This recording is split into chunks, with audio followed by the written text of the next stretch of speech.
Os ministros do Supremo Tribunal Federal são escolhidos entre os cidadãos com mais de 35 e menos de 65 anos, de notável saber jurídico e reputação ilibada. O cargo é privativo de brasileiros natos. Os ministros são nomeados pelo presidente da República depois de aprovada a escolha pela maioria absoluta do Senado Federal. O cargo não tem mandato fixo. O limite máximo é a aposentadoria compulsória quando atingem os 70 anos de idade.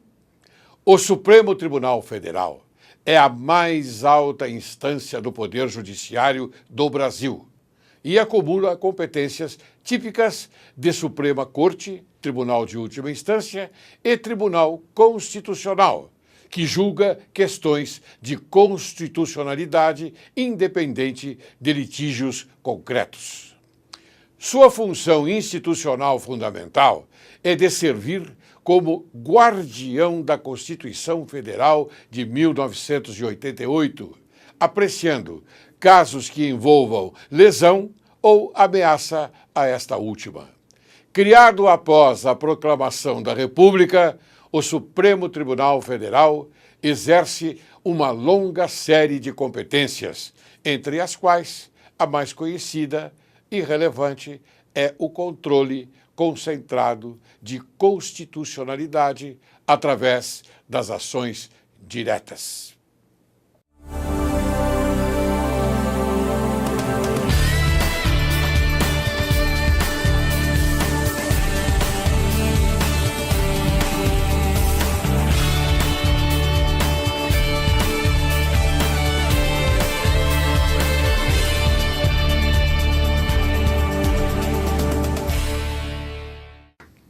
Hoje, Direito e Justiça em Foco conversa com o eminente ministro Sidney Sanches. É uma honra para esse programa. É uma honra particularmente para mim, porque tenho no ministro um grande amigo e uma pessoa que se dedicou a vida inteira para o judiciário, enfim, para a sociedade brasileira. Quem é, aliás, o ministro Sidney Sanches? Bacharel em Direito, com mestrado e doutorado pela Universidade de São Paulo, turma 1958. Advocacia civil, criminal e trabalhista em São Paulo entre 59 e 62. Magistrado por concurso público no estado de São Paulo, aprovado em primeiro lugar, 1962, 1984. Professor de Direito da Faculdade de Direito de Osasco, professor de Direito Civil e Processual Civil da Faculdade de Direito de São Bernardo do Campo, 75 e 84, professor de cursos de preparação para concurso de ingresso na magistratura e no Ministério Público, 70 e 80. Desembargador do Tribunal de Justiça do Estado de São Paulo, 80 e 84. Ministro do Supremo Tribunal Federal no período 84 a 2003, portanto, quase 19 anos. Presidente da Corte entre 91 e 93. Presidiu no Senado Federal o processo de impeachment contra o presidente da República, Fernando Afonso Collor de Mello, 1992. Presidente do Tribunal Superior Eleitoral, 90 a 91. Presidente da Associação dos Magistrados Brasileiros, 82, 83, 84. Antes, vice-presidente da Associação Paulista de Magistrados, 80, 81. Após aposentadoria, retornou à advocacia, desde 2003, com o seu escritório Sidney Sanches e Advogados Associados. Atualmente, presidente do Conselho Superior de Assuntos Jurídicos e Legislativos da Fiesp, CONJUR, e presidente da Câmara de Conciliação, Mediação e Arbitragem, CIESP-Fiesp. Consultor jurídico do escritório Trench, Ross e Watanabe Advogados, com sede em São Paulo e representação em Brasília, Porto Alegre e Rio de Janeiro desde 2004. Membro da Academia Internacional de Direito e Economia, da Academia Paulista de Letras Jurídicas, da Academia Paulista de Magistrados e sócio honorário do Instituto dos Advogados de São Paulo. Recebeu recentemente também o título de membro honorário do GAGE, Grupo de Apoio à Justiça. autor de várias obras de direito processual civil, poder cautela geral do juiz, uniformização de jurisprudência, denunciação da lide, execução específica das obrigações de contratar e de prestar declaração de vontade, julgamento antecipado da lide, nomeação de peritos, ação rescisória por erro de fato do juiz. Bem, este é o pequeno currículo do meu querido amigo ministro Sidney Sanches. O currículo dele é mais extenso. Então, hoje é um privilégio para mim, que apresenta o programa Direito e Justiça em Foco, como para você, querido telespectador, que está aí sentado em sua poltrona, para ouvir o ministro Sidney Sanches. Ministro, como vai? Graças a Deus, tudo bem. É uma honra estar aqui, sobretudo partindo de você o convite para isso. Muito obrigado. Foi uma honra para a gente também. E nós temos muito que conversar, não é, ministro? É verdade. Então, comecemos. Então, vamos começar pela sua vida. A sua vida é um tesouro para a sociedade. Porque, como disse no nosso intervalozinho aqui, esse programa é dedicado ao Poder Judiciário, ao Ministério Público, à advocacia, enfim, à justiça. O telespectador, enfim, a sociedade, tem que saber como funciona tudo isto. Não é? Todo esse mecanismo, não é verdade, ministro? Uhum. Então, a gente fez esse programa para isso, já estamos no ar há 4 anos, graças a Deus. Bem, mas o que interessa hoje é o ministro falar. Não é? Eu pergunto, posso fazer uma pergunta já? Pois não. Qual é a relevância do órgão máximo da magistratura brasileira, Supremo Tribunal Federal? É um órgão de equilíbrio da nação. Da relevância dos outros poderes depende a relevância do Supremo Tribunal Federal e que ele cumpra a sua missão, porque ele praticamente governa o destino dos cidadãos, tratando da sua propriedade, da sua honra, da sua liberdade, dos seus direitos, da cidadania de um modo geral. Sobretudo quando isso se confronta com os outros poderes, ou com qualquer lesão de direito ou ameaça de lesão. Aí já basta para mostrar a relevância.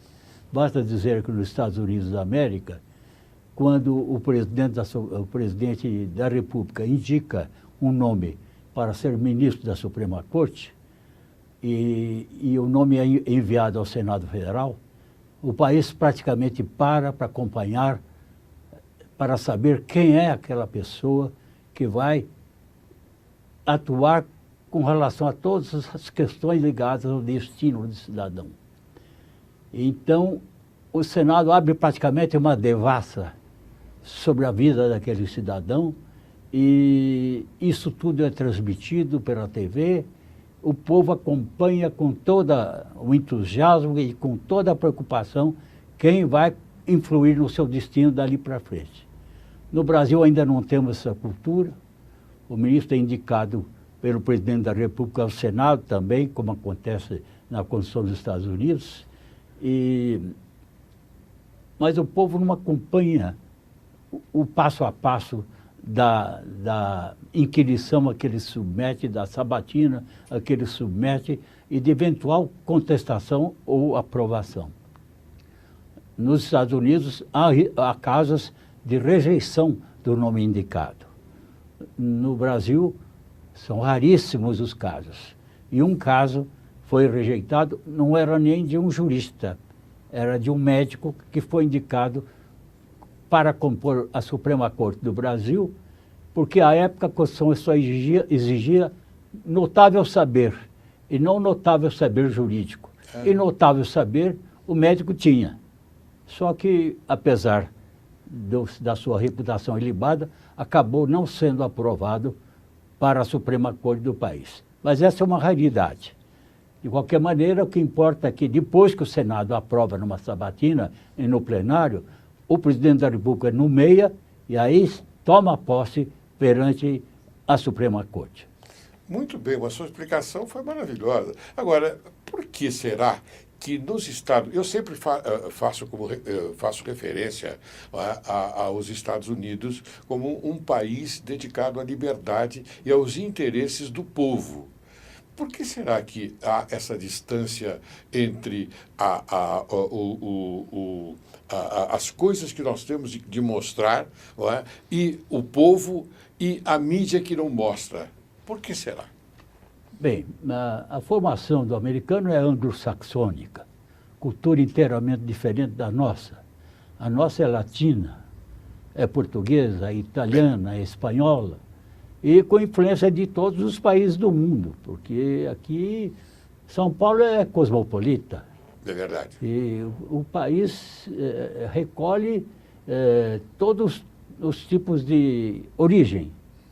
E isso é suficiente para mostrar que é heterogênea a composição do povo brasileiro.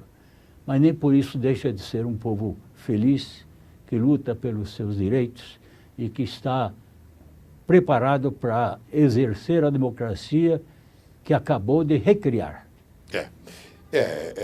Nós temos, inclusive, até que lutar pela permanência desse Estado democrático de direito, não é, ministro? Não é verdade? Exatamente. Porque aliás, estamos vivendo alguns episódios que são típicos da democracia. Manifestações públicas, com a reivindicação de direitos, e apenas alguns inconvenientes estão ocorrendo, porque está havendo violência e não apenas manifestação de opinião. Tem havido perturbação da ordem, por exemplo, a interrupção do trânsito nas grandes vias da cidade, interrupção do trânsito nas rodovias e violência, dano contra a propriedade pública e privada. Isso chega a enfeiar a manifestação, mas aqueles que estão se manifestando não têm culpa disso, porque no fundo são infiltrados que se apresentam com máscaras, que querem esconder a identidade e, portanto, não querem que se saiba quem são. É uma incógnita, não é? E isso enfeia a manifestação. Quer dizer que o direito não está sendo bem conduzido nesta parte, não é? Porque aquele que exige um direito, ele tem que vir de cara limpa. Está faltando civilidade. É. E aqueles que apenas se manifestam e dizem que é ridículo, estão no exercício pleno do direito de manifestação. Aqueles que querem perturbar, danificar o bem público e bens privados e provocar a baderna, o vandalismo, esses não têm bem noção do que seja democracia. Aliás, são antidemocratas. Isso é verdade. Eu concordo plenamente com essa sua visão, porque Vossa Excelência conhece muito bem a Constituição. A Constituição é o seu prato diário, não é? Conhece perfeitamente e sabe muito bem como definiu e colocou para o telespectador. Bem, vamos seguir adiante. Vossa Excelência foi presidente do Supremo Tribunal Federal, como está no seu brilhante currículo. Ministro, me diga, não é para qualquer um, mas o que significa, num país como o nosso, que temos uma cultura ainda a seguir em frente, a aperfeiçoar, o que significa ser presidente da maior corte de justiça de um país, o Supremo Tribunal Federal? Para mim, tem um significado muito especial, porque sou filho de um ferroviário, de uma mulher de prendas domésticas, só estudei em escola pública e só estudei e trabalhei para chegar até lá. E quando me dei conta de que já era presidente Supremo, fiz um retrospecto e agradeci mais uma vez a Deus pela oportunidade que minha vida havia dado de ingressar na magistratura brasileira.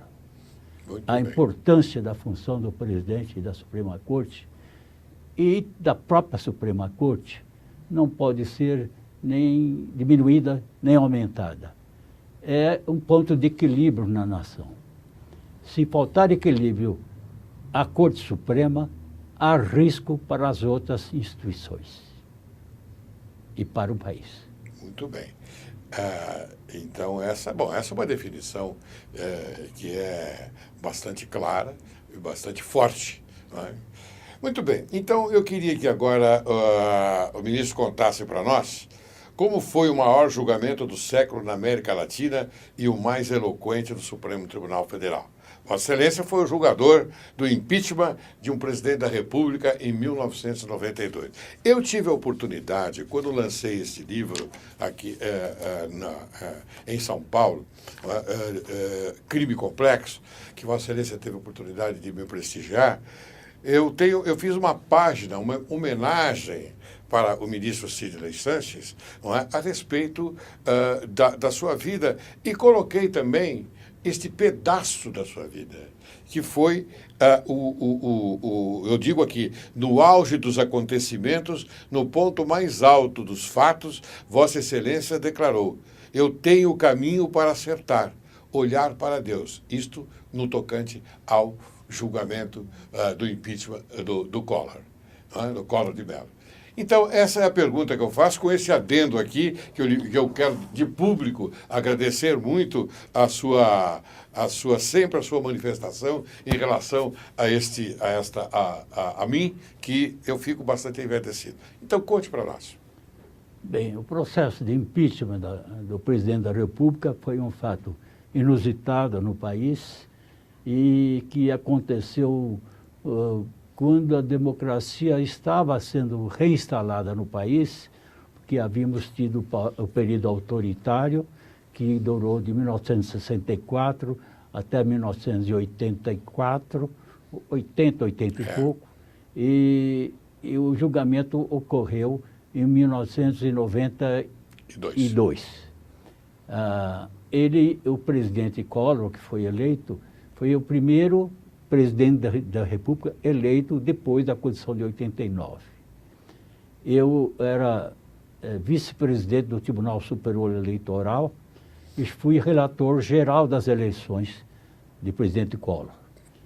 Relator geral é quem participa de toda a apuração, de toda a programação, de toda a organização e depois relata o balanço final perante a Corte Eleitoral.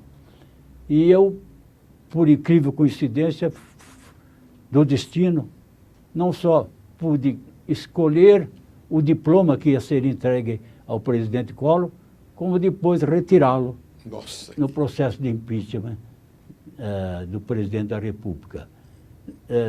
Não tive nenhuma alegria com isso, senão a alegria de ver que minha missão foi cumprida. E foi cumprida de acordo com a Constituição, de acordo com a lei que regulava e regula o impeachment, e sem nenhuma perturbação maior no país. Havia realmente uma preocupação de que os desdobramentos fossem muito maiores, mas, felizmente, pudemos conduzir a um bom caminho.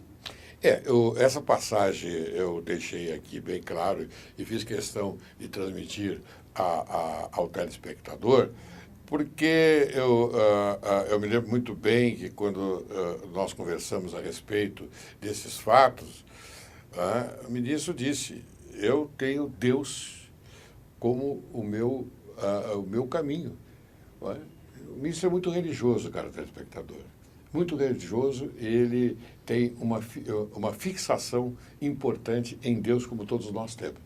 Conte um pouquinho essa parte para nós. Bem, na verdade, quando eu ingressei na magistratura, quando eu estava fazendo concurso para a magistratura, eu pedi a Deus que me permitisse ser juiz, que eu prometia ser um juiz digno, honrado, responsável, trabalhador e um bom exemplo. Isso eu procurei ser e acredito que tenha cumprido a minha parte. Mas eu só tinha pedido a ele que permitisse que eu fosse juiz, que eu ingressasse na magistratura. Ele, num momento de magnidade, de generosidade, me levou à Corte Suprema do país. E é óbvio que o senhor, eu queria que o senhor contasse do julgamento, quando o senhor foi à igreja pedir a Deus que o ajudasse a julgar homem. Aos pés do Cristo. Eu fiz a prece e fui atendido. E depois que me aposentei, sempre que passo pela Igreja da Sé, eu me ajoelho e agradeço a vida que ele me propiciou.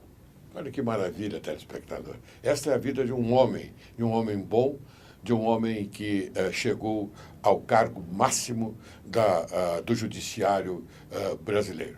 Bem, eu vou continuar aqui, mais uma pergunta eu vou fazer, não é? Após um longo tempo em servir o Estado, ou seja, o Poder Judiciário, Vossa Excelência passou a atuar como advogado. Eu ia perguntar agora a diferença entre ser advogado, ser magistrado, com todo esse percurso lindo, bonito, esse caminho que o senhor chegou, não é, até o fim, não é, na magistratura, e a diferença em ser advogado, que desde 2003, que depois da aposentadoria, não é que procurou o caminho da advocacia. Então, essa é a pergunta que fica no ar para nós retornar, após o retorno, não é, no segundo bloco, o senhor explicar para o telespectador qual é essa diferença. Você aguarde que logo, logo retornaremos.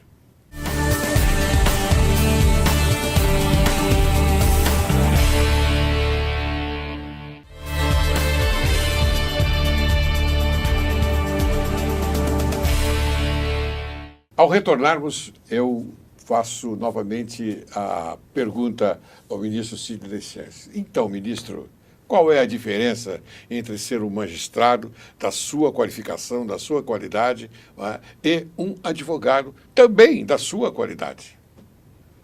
Na verdade, eu comecei muito cedo a distinguir a atuação de um juiz, de um advogado, de um promotor, de um delegado de polícia, de um escrivão de polícia. Por quê? Porque eu comecei com 11 anos de idade a trabalhar num cartório, que era cartório de registro de imóveis e cuidava também de inquérito policial. Cuidava de júri e cuidava da parte criminal preparatória, isto é, do inquérito policial, para a justiça. Depois passei a trabalhar num cartório forense, de ofício, sempre como datilógrafo. E lá conheci juízes, promotores, advogados, delegados de polícia, escrivães, e fui me interessando cada vez mais pelas coisas do direito e da justiça. E me inclinei desde logo para a figura do juiz, porque eu vi a importância que ele tinha na cidade, a importância que o exemplo que ele deixava na cidade e a importância que tem na vida das pessoas, seja quanto à sua dignidade, à sua honra, à sua liberdade, seu patrimônio, os seus direitos mais sagrados, enfim. Eu me encantei com o direito desde cedo. Mas, na verdade, só me defini quando eu já estava na 4ª série do ginásio, em Araraquara. Passando as férias em Pitangueiras, meu pai era chefe de estação, e eu fui passar as férias lá. E ele me disse, olha, o juiz da comarca está precisando de um datilógrafo. E você, eu sei que é excelente datilógrafo, vá falar com ele e coloque-se à disposição dele. Fui procurá-lo, era o doutor Valentim Alves da Silva, que depois se tornou desembargador do Tribunal de Justiça de São Paulo. Ali eu passei a datilografar as fichas de jurisprudência, porque ele ia escrever um repositório de jurisprudência do Código Penal. E eu comecei a bater as fichas de jurisprudência que ele queria colocar no repositório. E entre os acordos que me encantavam, estavam do Supremo Tribunal Federal. Nossa. Eu que já era, que não passava de um ginasiano. Uhum. Eu achava uma maravilha aquele debate que naquele tempo existia, já no Supremo Tribunal Federal, e firmei a convicção de que eu queria ser juiz. Mas naquela época a composição do Supremo era diferente, não é? Não, ele teve 11, depois 15 e depois voltou a 11. Voltou a 11, sim. Mas é um tempo muito antigo, claro. Porque isso foi em 1950. Eu, aliás, como datilógrafo, pude trabalhar na eleição de Eurico Gaspar Dutra e Getúlio Vargas, digitando os títulos de eleitor. até o alistamento dos eleitores. Eu sempre trabalhei em cartório. Depois de feito o ginásio em Araraquara, eu vim para São Paulo. Aqui eu tinha que arrumar cursinho para fazer o preparatório de vestibular, fazer o terceiro ano clássico, arrumar emprego e arrumar pensão. Eu vim para São Paulo com 20 anos de idade e com 20 anos eu enfrentei tudo isso. E sempre em escola pública. Fiz o meu vestibular. Eu de manhã fazia o terceiro clássico, à tarde eu trabalhava no cartório, 23º tabelionato. À noite eu fazia o curso preparatório. E no intervalo eu almoçava na pensão. E à noite, quando eu chegava em casa, ia estudar. Porque não bastava frequentar as aulas do curso preparatório, é preciso estudar. Claro. Para entrar na faculdade. E muitas vezes o meu companheiro de pensão me acordava já de manhã, porque eu tinha dormido com um livro no peito. Mas entrei para a faculdade já pensando em ser juiz. Mas sua vocação. As circunstâncias me encaminharam para a advocacia. Eu fui advogado 3 anos, enquanto me preparava para o concurso para a magistratura. Trabalhava no civil, no trabalhista e até no criminal. E estava indo muito bem, porque eu trabalhava num cartório que tinha 60 escreventes.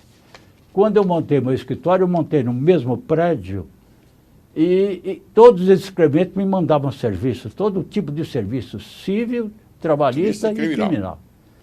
Então eu estava até bem na advocacia e mesmo assim eu fiz questão de me preparar para o concurso, fiz o concurso e a partir daí começou a minha carreira na magistratura.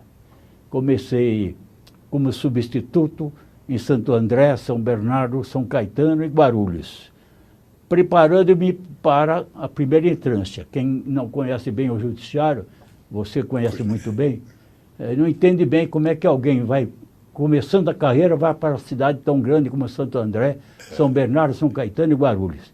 É que lá ele vai se preparar, vai ter contato com os juízes já mais experientes, os advogados mais experientes, os promotores mais experientes, e, portanto, vai formar a sua experiência.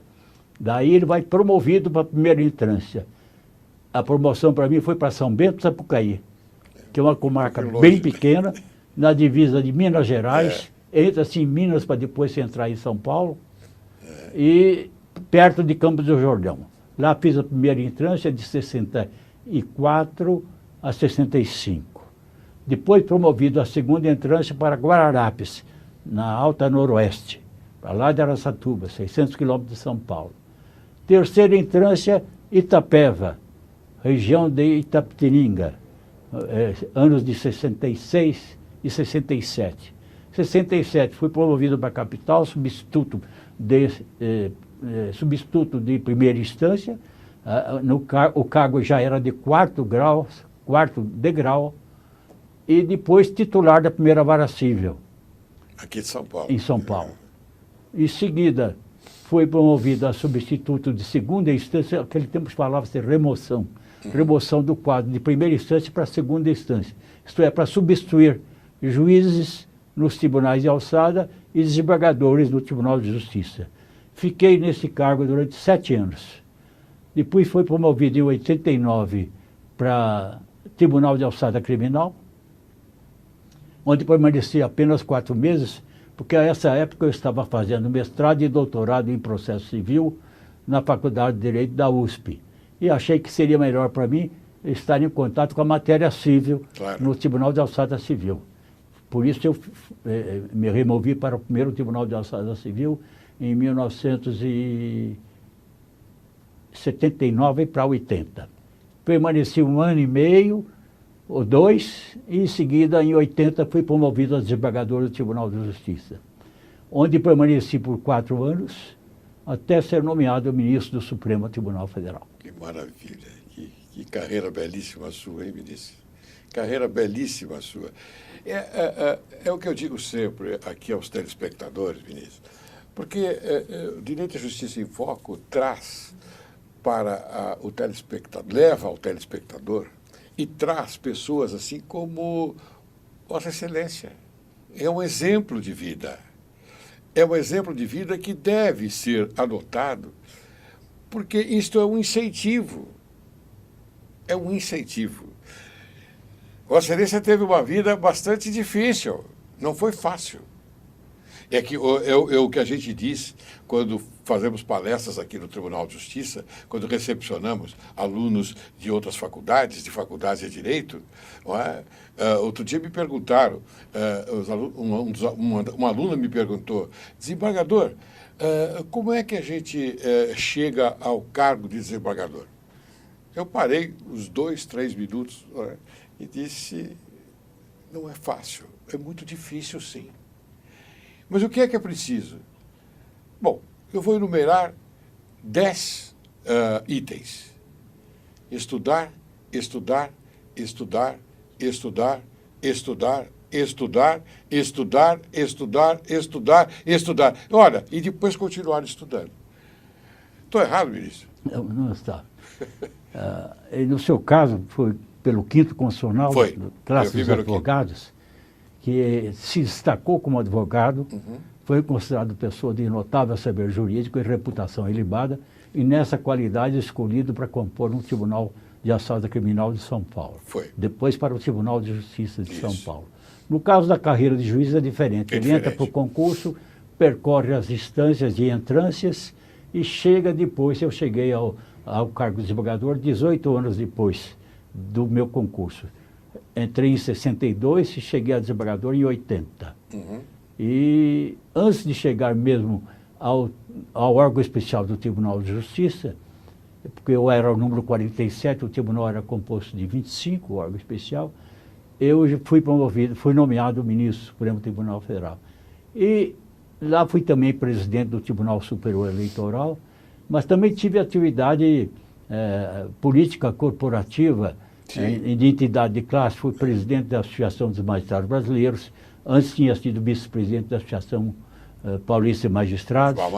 E de maneira que eu sempre estive ligado a assuntos da magistratura. E mesmo agora, como advogado, não deixei de estar sempre presente aos eventos mais importantes da Justiça. Muito bem, ministro, mas eu quero... A diferença, então, eu percebo que há uma diferença apenas de instituição. Não é? A instituição, mas porque se dedicar tanto à magistratura como à advocacia está no mesmo patamar. É isso? Não há dúvida. É no mesmo patamar. Dúvida. A dedicação. E nesse mesmo patamar está o Ministério Público. O Ministério também Público cede elementos pelo 5º Constitucional para o Tribunal de Justiça, claro, para os tribunais de um modo geral. E todos têm que estudar e trabalhar muito. Senão, não consegue se impor nem se expor. É uma dedicação integral. Dedicação integral. Eu não me arrependo nem um pouco de tudo que eu fiz. Se tivesse que voltar atrás, faria tudo a mesma coisa. Tudo do mesmo jeito. Tudo de novo. A única coisa que eu não faria foi o seguinte. Eu terminei a presidência no Supremo Tribunal Federal em 1993. E já tinha 60 anos de idade, podia me aposentar e teria convivido mais 13 anos com a minha esposa, que, tendo eu ficado até a idade de 70 anos, quando voltei para São Paulo, ela em 3 anos veio a falecer. Isso é uma das coisas que eu lamento, mas não sabia que isso ia acontecer, nem imaginava. Agora, quanto ao mais, eu faria tudo de novo. E mais, por que eu lamento essa questão de ter ficado sem tempo, sem a convivência? Porque eu fui para Brasília e a família não foi. A minha mulher ia, ficava um pouco, voltava, ficava um pouco, voltava. As filhas reclamavam, os netos reclamavam, e eu achava que não era justo. Ela ficava o dia inteiro em casa, eu saía de manhã para o tribunal, voltar à noite, ela se queixava. Eu falei, não, vamos fazer o contrário. Eu é que vou visitar você nos fins de semana. Aí foi isso que eu fiz durante 19 anos. Muito bem, muito bem. Ministro, me diga uma coisa agora.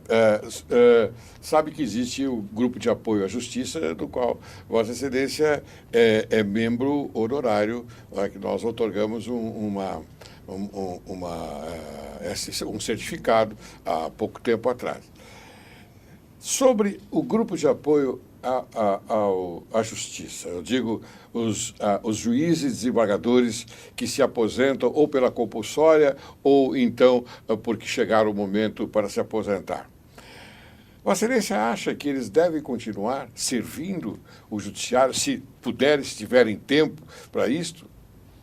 Eu acho que é uma ideia muito feliz, porque muitas vezes o juiz se aposenta, tem aí ele provindo da própria magistratura, ou da advocacia, ou do Ministério Público, e se ressente da falta de processos, porque está acostumado com uma rotina de processos que não pode ser quebrada assim tão violentamente apenas porque ele atingiu o limite de idade, tendo, como na maioria dos casos, disposição, conhecimento, experiência para bem servir. E maturidade, né? E maturidade. Ótimo. E grande capacidade de conciliação e de mediação. E nisso ele pode prestar grandes serviços ao judiciário e aos cidadãos, de um modo geral. E acredito que é uma feliz ideia que deve ser explorada. E, claro, sempre que se puder aprimorar, isso deve ser feito. O pessoal lá os nossos colegas, o Grupo de Apoio à Justiça, ficaram muito contentes quando eu anunciei que hoje Vossa Excelência seria o entrevistado do Direito e Justiça em Foco. Então, aqui, conjuntamente, fizeram uma pergunta: como seriam as diretrizes para desenvolvimento das atividades com sucesso? Vossa Excelência já falou alguma coisa a respeito. Pode continuar? Como seriam as diretrizes para desenvolvimento das atividades com sucesso, ou seja, na continuação do aposentado ao judiciário, prestando serviço voluntário ao judiciário? Bem, eu acho que é sobretudo no campo da conciliação, porque muitos processos chegam aos tribunais e as partes já estão cansadas de litigar e estão dispostas a chegar a um acordo. Falta, às vezes, alguém que saiba conduzi-las, claro, saiba convencê-las de que o melhor caminho é o do acordo e não da discordância, do litígio, né? E que nunca se sabe quanto vai terminar e quanto vai custar para cada um. Além das preocupações que a quebra da rotina traz qualquer processo. Imagina um patrimônio que envolva a sua dignidade, a sua honra, a sua liberdade, seu patrimônio. Então, a pessoa está preparada para tentar fazer acordo até com seus inimigos. Aí é que entra a habilidade de alguém muito experiente na advocacia, no Ministério Público, na magistratura. Se ele estiver aposentado, ele não tem nem mais interesse de brilhar numa decisão. Claro. O interesse que ele tem é de conseguir um resultado bom para a justiça, né? para a imagem do país, paz, para a paz social, exato, que é o objetivo maior da justiça. Eu sei porque Vossa Excelência é membro, é consultor jurídico, né? Não, Vossa Excelência é da Fiesp, né? Tem essa... é presidente do Conselho Jurídico da Fiesp. Conselho Superior de Assuntos Jurídicos e Legislativos da Fiesp. E também está ligado à parte de conciliação, mediação... E arbitragem. E arbitragem. A Câmara de Conciliação, Mediação e Arbitragem é um órgão do Centro das Indústrias do Estado de São Paulo, que conta com apoio institucional da Federação das Indústrias do Estado de São Paulo. Então é Câmara de Conciliação, Mediação e Arbitragem, CIESP, Fiesp. E dessa eu sou também presidente e é vice-presidente, outro ex-presidente do Supremo Tribunal Federal, a ministra Ellen Grace. Ellen Grace, que consegui trazê-la para nos ajudar lá na Câmara. Ela cuida da parte internacional, porque a Câmara está se internacionalizando, Eu cuido da parte nacional, que já não estou querendo viajar muito, e prefiro que ela viaje. Então, muito bem. E eu quero até dizer o seguinte, que nós, do Grupo de Apoio à Justiça, estamos à disposição lá da Fiesp, Ciesp, para colaborar, não é, na parte de conciliação, mediação e arbitragem também. Viu, ministro? A Fiesp tem muitos convênios com vários tribunais do país, com o Supremo Tribunal Federal, com o Conselho Nacional de Justiça, com o Tribunal de Justiça, com o Tribunal Regional Federal de São Paulo, com o Tribunal Regional do Trabalho de São Paulo, sempre tem se colocado à disposição. E tem até propiciado material humano e até mobiliário para funcionar o setor de conciliação do Tribunal de Justiça de São Paulo. Muito bem. Nós já estamos encerrando o programa, lamentavelmente. Eu digo lamentavelmente porque o telespectador que tem a lamentar também, porque hoje a presença de Vossa Excelência aqui no programa é salutar, não é? E a história da sua vida é muito importante, porque a sociedade tem que conhecer melhor.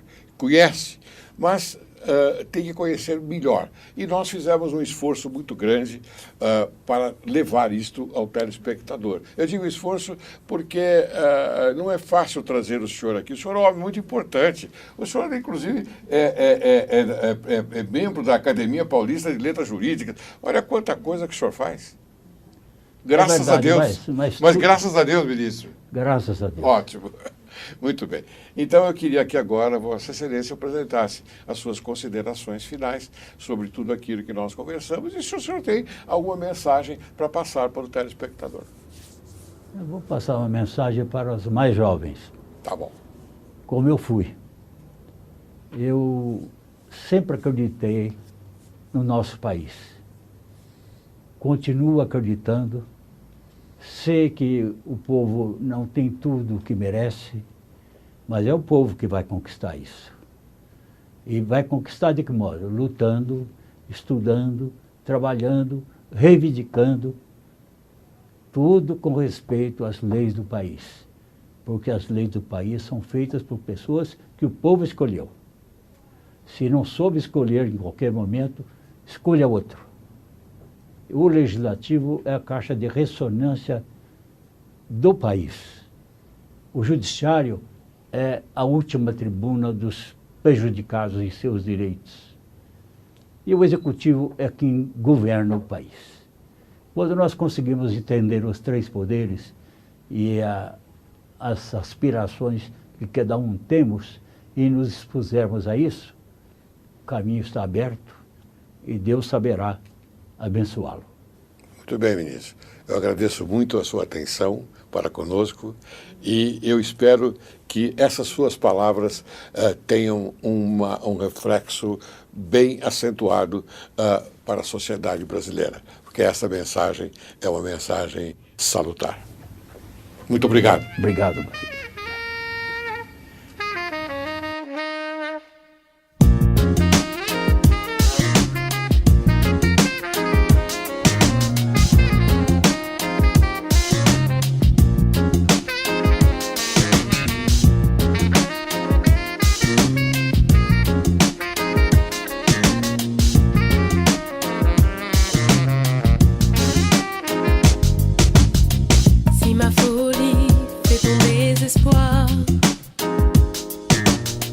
Ne m'en veux pas, je n'ai pas voulu te faire de tort. Si tu savais combien mes désirs me font souffrir, ne m'en veux pas.